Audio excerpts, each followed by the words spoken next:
Boom! What's going on, everyone? Steve Larsen from Sales Funnel Radio. Today I'm going to teach you guys my event teaching template. I've spent the last 4 years learning from the most brilliant marketers today. And now I've left my 9-to-5 to take the plunge and build my $1 million business. The real question is, how will I do it without VC funding or debt, completely from scratch? This podcast is here to give you the answer. Join me and follow along as I learn, apply, and share marketing strategies to grow my online business using only today's best internet sales funnels. My name is Steve Larsen, and welcome to Sales Funnel Radio.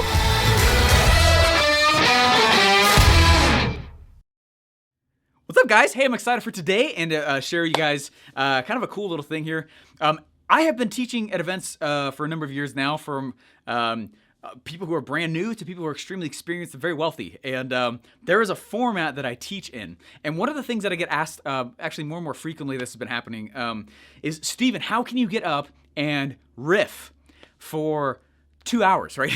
And I'm not just like talking. I'm actually following a format in my head. And there's been a few people who've reached out and they said, Steven, I wish you'd just get straight to the principle. But there's reasons why I'm doing what I'm doing with this. Anyway, I had the opportunity right after my OfferMind event in 2018 to go in and teach. The very next day, actually, I got to go in and teach for about half a day Russell Brunson's new speaker team. He's got a new traveling team. They travel around into small stages, right, that he can't get to because of who he is, which totally makes sense. And they go in and they pitch ClickFunnels and they pitch content, which is awesome. And it's super cool. So I had the opportunity to go in and help train them, and was asked to come in and teach some of my methods and how I do what I do, and it was a ton of fun. And I walked up, and there wasn't really much of a framework that I was walking up with. I had an idea of what I was watching them. I was listening to their comments. I was observing like crazy everything they were saying before it was my turn to go up, because I wanted to see where they were. And so I had an idea of what to actually talk about, but guys, I'll be honest with you, like sometimes as I'm talking, especially on stage, I'm always extremely prepared, especially when I get on stage, but there's always a little bit of playroom. And the reason things adjust is because one of my favorite things to do is to stand up when I'm talking and going through a principle or whatever is to watch. I don't know how else to describe it other than watching the eyes of the people. For number one, do I have them? If I don't, if they're elsewhere, like as a whole, I'm losing them. I got to tell a story. I got to just do something that's, go through something that's high drama, or drop something that was maybe a little more gold-ish, you know what I mean? Something a little more valuable. I got to do something to get them back. Whether that's an engagement, and sometimes we'll do a random Q&A. It's half of a speaker is being able to deliver cool stuff. The other half is being able to just read the audience and adjust based on them. I have done a lot of 3-day events, tons of them, and I have slides, but not every group that comes into the room is the exact same, so I got to be able to adjust based on what they're doing. And so what I've done is, especially over the last 2 years, I've been developing kind of my own pattern for how I do stage stuff. And for those of you guys who come to Funnel Hacking Live, you will see me do this when I'm speaking at Funnel Hacking Live, and you will see because I'm going to prepare, and I'll be extremely prepared. However, I'm also going to I'm going to leave a little bit of room, man. I'm going to watch how people are reacting to it. There's been some stages that I've spoken on. Like, every audience is different. It truly, there's nothing to really prepare you for it other than just doing it. There's been some audiences that I've spoken to, and they were just the most unfun group to talk to ever. Yeah, I'm not going to say who it was, but there's a few events in Vegas and Texas and these other areas, and I just talked to them and be like, man, are you guys dead? Anyway, before I say anything offensive, I'm gonna move on. But man, and then some of the other most fun stages as well are not necessarily always the most educated in what I do. So I got to start at a different level. You got to be really fluid as a stage talker. Now there's a difference between stage teaching and stage pitching. Huge difference, monumental difference. Every time I'm doing a stage pitch, I will follow a webinar script, but do it from stage. Every time I'm teaching from stage, it's kind of that, but not really. There's a lot more that goes into it. So my wife and I we're both geeks now, and she and I were talking late about stage and we were talking about the different formats of being able to present on stages. And so I thought it'd be kind of cool to share with you guys some of what I do and how I'm actually able to pull that off. I'm not just riffing, although it may look like that. This is what I do though. So the first thing that I do is, let me just pull this whiteboard in here. And again, if you guys are on iTunes, no sweat. I'm going to walk through. You guys won't miss anything out. It's just, it helps me explain to write also. So that's why, half the reason I draw so much. Okay, so the first thing that I do is I go in and I draw like a big old framework picture. Okay, so it's a massive framework picture right here up at the top, and it's a picture. It's a picture that represents the entire all the content. Now, one of the major reasons that I do this is because it helps me stay focused on what I need to produce, but also it helps me stay focused on what I should not get distracted by, right? There's squirrels as a speaker. You're like, oh man, you one person in the audience, you think that's cool? Why don't I go on a massive little tangent? I'm gonna teach you some other cool things because you think that's cool. No, right? I'm sticking to a framework. There was an event I was speaking at early on, one of the first stages I ever spoke on, and it was really valuable. But I stopped teaching and started Q&A-ing. That's also different, right? Stage pitching, totally different than stage teaching, which is totally different than Q&A, which is totally different than workshop. They're not all the same thing. They're dedicated things, and they're things that the little tools that I pull out of my pocket when I need to be able to keep things interesting, to keep the learning up and high, to keep the energy high, to keep people engaged, to keep people, because some of the principles I go through, man, they're freaking boring. I know they're boring, right? I hate listening to boring speakers. Hate it, okay? I don't really watch so much football. I like the Denver Broncos. They're my team, but I don't really watch that much of it. But when I do, I'm not really an armchair quarterback, but I am totally an armchair quarterback when I am watching other people on stage. I am nitpicking the crap out of them. Like, I can't help it. I'm like, oh, I would have done that different. I would have pointed differently there. What's with the stature of that person? Why is every one of the sentences going down? They should be going up. You know what I mean? Like, I can't help it. Like, I watch, this is my craft. This is what I do. I can't help but watch what people are doing on stage. And so, anyway, there's different mechanisms and frameworks and patterns that I'm using throughout of it. Specifically for this episode, I'm going to walk through it, how I handle teaching on stage in a way that is interesting, in a way that is interactive, in a way that brings the minds of the listeners and the watchers with you while you teach and describe it. If I just pop right out and say, here's the framework, everyone looks at it, will find something on there that they have seen before and think that they understand immediately the rest of it when they don't. Okay? I can't just walk up and be like, here's the framework. Right? Here's what it is. Okay, so what I do first of all is I go in and I draw a framework picture. Then what I do is I break up the picture into chunks. 3, 4, 5, 6, 7 chunks. This is exactly what I did for OfferMind. This is exactly what I did for all of the FAT events that I used to run. This is exactly what I do for Offer Lab, which is coming up for those of you guys that are coming to it. Does that make sense? There's a lot of what I do that comes from just this piece alone. When I went and I got to hang out with Russell when he was drafting a lot of the Traffic Secrets book, which he's been working on. He's actually writing right now, but the actual ideation of the principles, he does the exact same thing. Where do you think I learned it? Okay. When I first got to ClickFunnels and he started drafting Expert Secrets book, this is exactly what we did. Okay. There was a picture that represented all of it. And then the picture was broken up into like 4 or 5 different pieces. Those are the major sections of the book. Okay, so what I do is the exact same way when I'm doing a teaching-based event. When I go into pitching, that's a different activity and a different pattern. Okay, but specifically, this is how to teach at events. Okay, I'm just making that clear so that no one thinks like that's how you pitch. No. Okay, okay. But as far as like the first thing I do is I draw a picture. If I can explain a complex principle with a doodle, it means it is simple enough for the masses to understand. Okay, like most people are on a 3rd grade reading level, right? And I can't stand up and use a vocabulary that's like, the point is not to make me look smart. The point is to educate the listeners and the audience. It drives me nuts when you can tell someone wrote a pitch to make them, or wrote a speech to make them look smart, rather than to. Anyway, I'm not gonna name any names, but man, there was an event I went to. This happened like 3 times last year, where I went and I got to speak at an event, or I went to 1 or 2 that I just kind of wanted to. And there would be 1 or 2 speeches specifically that were like, you could just tell was created to just remind everyone how cool the person was. That's awesome. But I believe that if you want credit, don't seek it. If you want stature, don't seek it, right? You're going to look like you are. And the moment you start to, you distance yourself from the listeners because you're like, wait, will you remind me again of how awesome I am, please? Remind me how much of a pedestal I'm on. Raise me up, please, audience following. You distance yourself from them in that one move. Stupid. Don't do it, okay? So anyways, what I do is I draw a picture for a lot of reasons, but it's so that I understand it in a simple way to teach it, and it's so that it's a simple way to deliver the principle at the same time. So this is a smaller picture of a chunk of the major framework picture. And then I do it again. All right, and then I do it again. Let's say that there are 4 major principles that are distinct from each other inside of this major picture.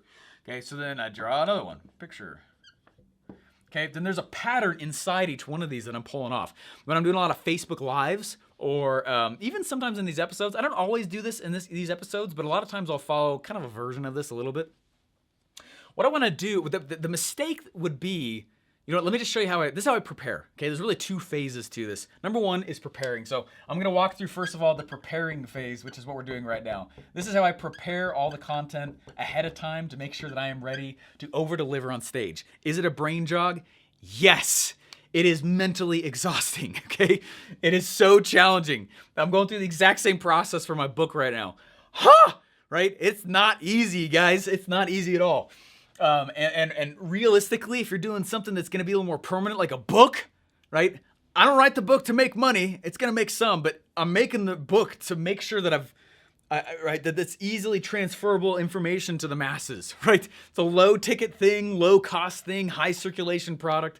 And anyway, so the first thing I'm going to do is I'm going to prepare. And then what I want to do next, though, is I'm going to tell you guys how I deliver it, because it's not the same. This is how I come up with the content. So first thing I do is I come up with a picture, right? So there's a big picture, represents all of it. And then there's 4 major principles, right? Major pictures. They're like little breakouts of the major framework, okay? Then what I do, so now let's get down to each one of these levels. So I literally I will take like the major overarching principle pictures, and I will usually use blue. So I'm drawing it in blue. The next color that I use, though, is the actual content itself. And that's typically for me, let me grab it here. Typically for me, that's done in green. Now, I hope it shows up well on the camera here. But what I do is then I draw a smaller picture. Yeah, it shows up well, right? I draw a smaller picture. And inside of that, what I'm doing is I'm coming up, there's usually a quote, a story.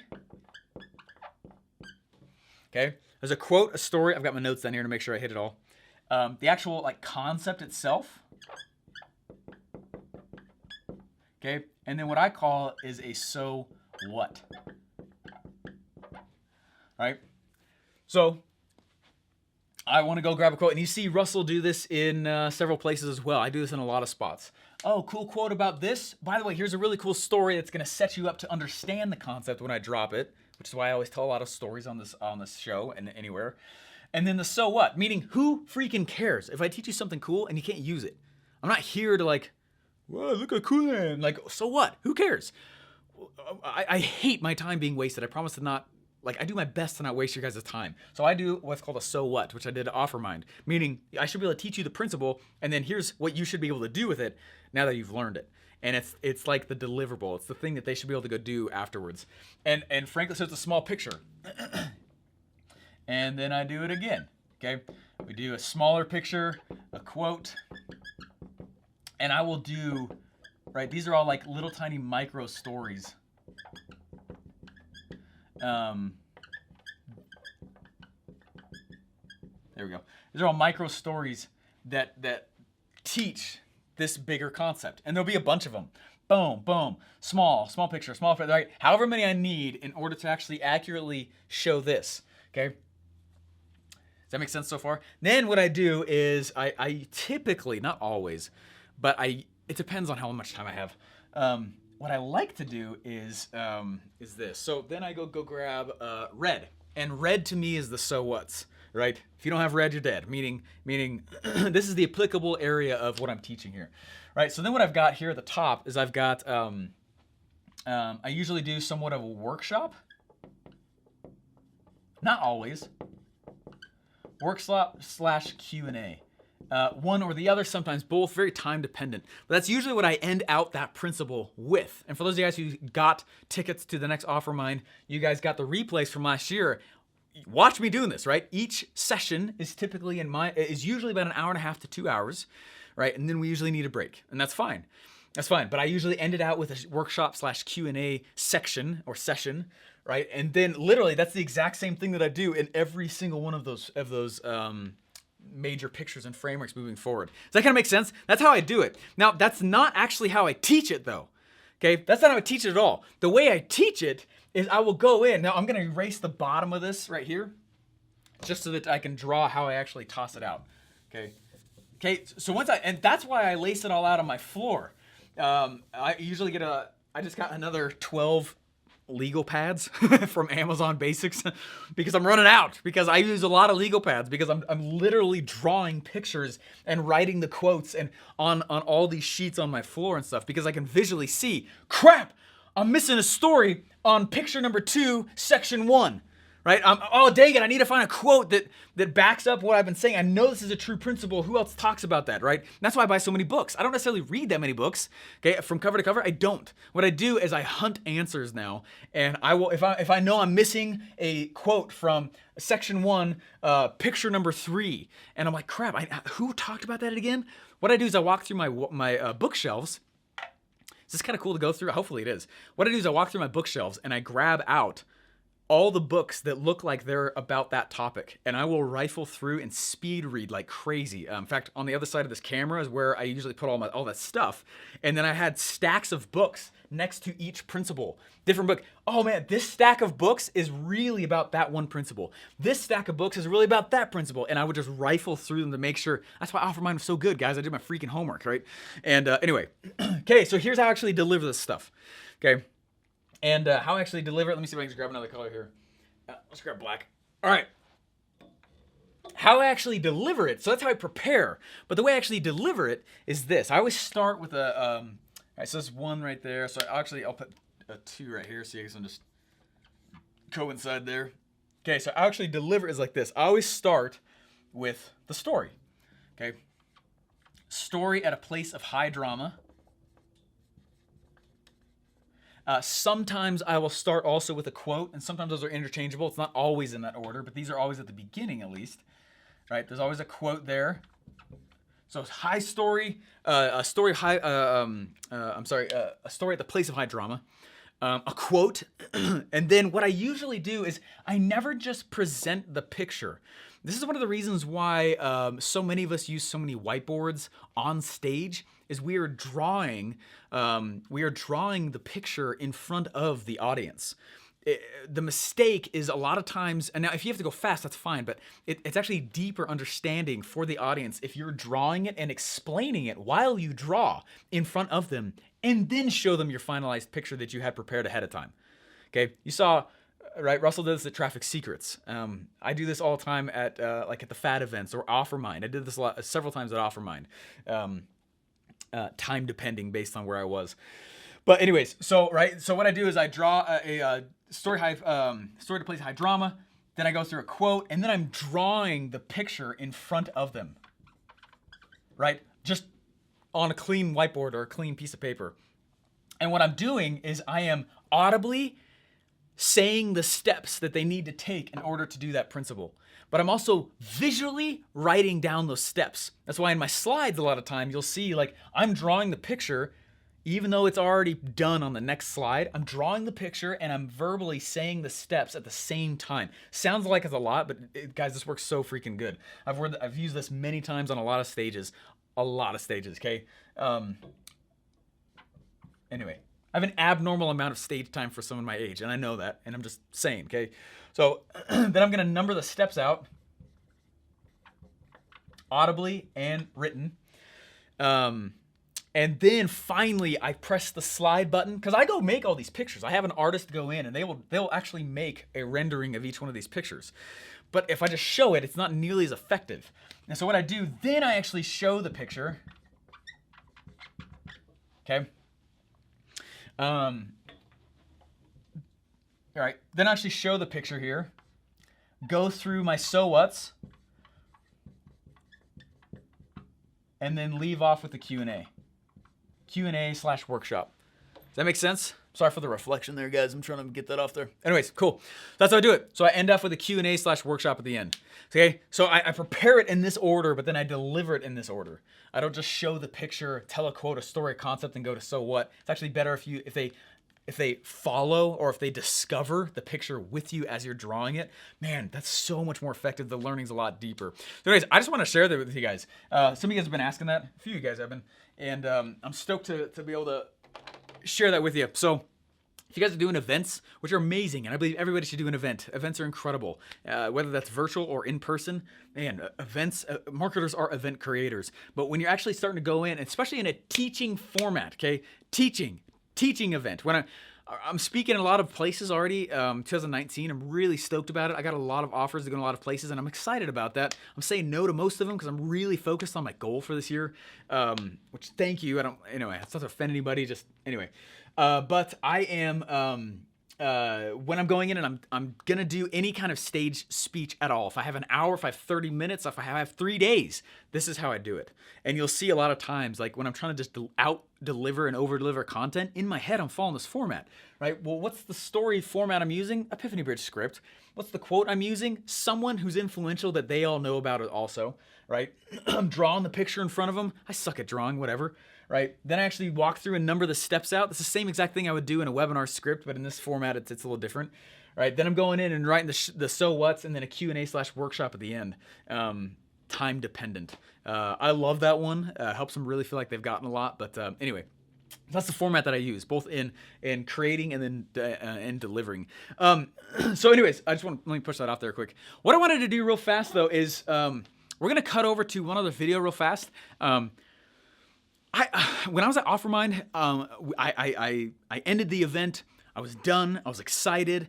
I was like, man, I knew that it had been awesome. A lot of money has been made from that event already, meaning the people in the audience. It's actually been very applicable, and they made a lot of cash, which is awesome and very validating.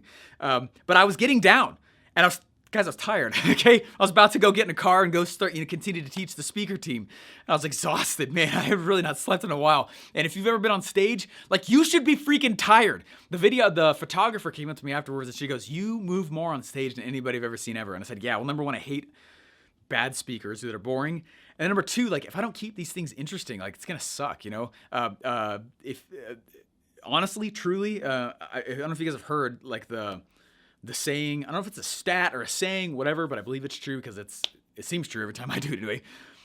90 minutes on stage is the equivalent in energy as a full 8-hour workday. And so to go for 2 straight days, man, you're wrecked. Man, you are so freaking tired. Whenever I'm doing a webinar, it's an hour and a half. I mean, I'm acting like I'm on stage. I am exhausted after I do a webinar. I'm putting out energy. I'm working hard. They will not exceed me in energy level. I set the pace. So I got to come in high and hard so that I can bring everybody up, because that brings them in a better place to be engaged and learn. And I pre-bought caffeine for the tables, okay? Anyway, so I did all this stuff, and then the event ended, and as I was about to walk off, Colton runs up. And he goes, "Hey, wait everyone, don't move. And I didn't know he had a mic in his hand though. And he invited John Ferguson up, and they gave me the Statue of Responsibility Award. Which I had a hard time not breaking down and kind of crying over, guys. The only reason I'm showing you guys this, it's not to pat my back, it's to pat my wife's, okay? To do what she does to support everything that I'm doing, it's pretty intense. So I just want to give a little shout out to my wife here. We're going to cut over here so you guys can watch us get that award and the amazing compliment that he gave her at the end of this video. So anyways, let's cut over there real quick here. Thanks for watching this episode. Please rate and subscribe it in iTunes. I would really appreciate it if you guys rated it. And anyway, that means a lot. Guys, thanks so much. Let's cut over to the video and you guys can see us getting that award. Bye. We have something pretty special planned for him right now. Oh, cool. He has no idea. So you guys are going to be part of this. But in order to explain it a little bit more, we're going to roll a video. So if you guys want to kind of sit back and watch a quick video with us, that would be awesome. This is cool. Viktor Frankl, the author of Man's Search for Meaning and a Holocaust survivor, he firmly believed that if we don't act responsibly with our freedoms, we will lose those. And now we're able to create his vision. His vision was to create a Statue of Responsibility. Bookend the Statue of Liberty on the East Coast with a statue of responsibility on the West Coast. Freedom threatens to degenerate into mere arbitrariness unless it is lived in terms of responsibleness. And that is why now it's for 10 years that I've been teaching my American audiences they should see to it that the Statue of Liberty on the Atlantic coast be supplemented by a statue of responsibility on the Pacific coast. Every day we make decisions. We can think about what defines us. Is it our past, or is it where we're going? Is it what we want to do, or what's happened to us? We have the ability. We decide what we're going to create each and every day.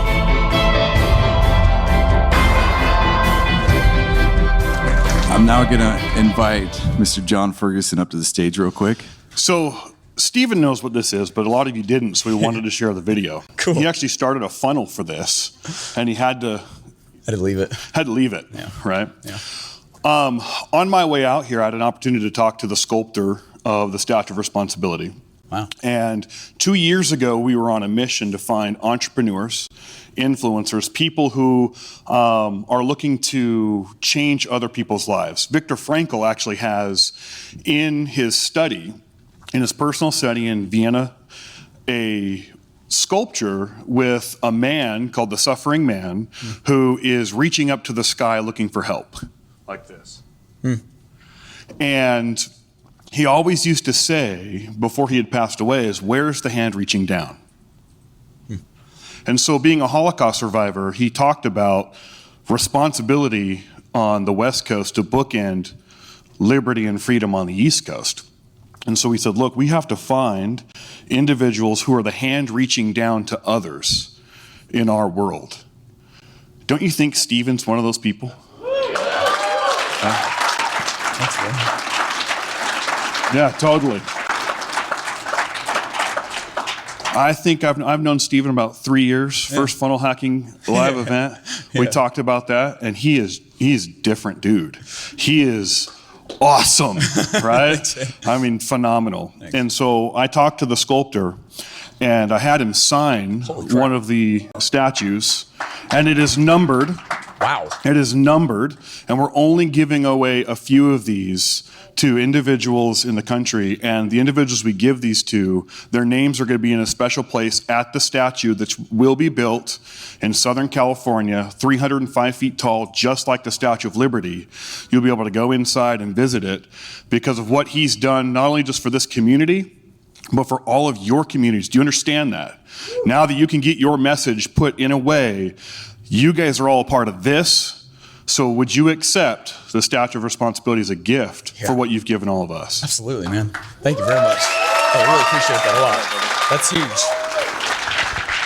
Thanks, man. Thank you.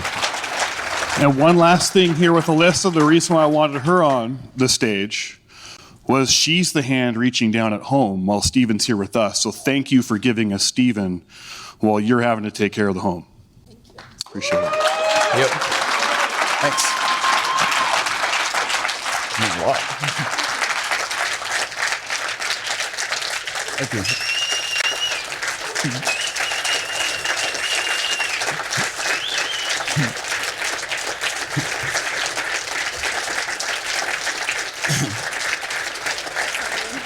Yeah. Yeah. Well, you guys are gonna see my tears flex in a second.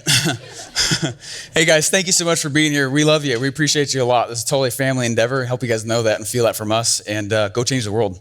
Woo! We'll see you guys. Thank you. Thank you very much. Boom! Just try to tell me you didn't like that. Hey, whoever controls content controls the game. Want to interview me or get interviewed yourself? Grab a time now at stevejlarsen.com.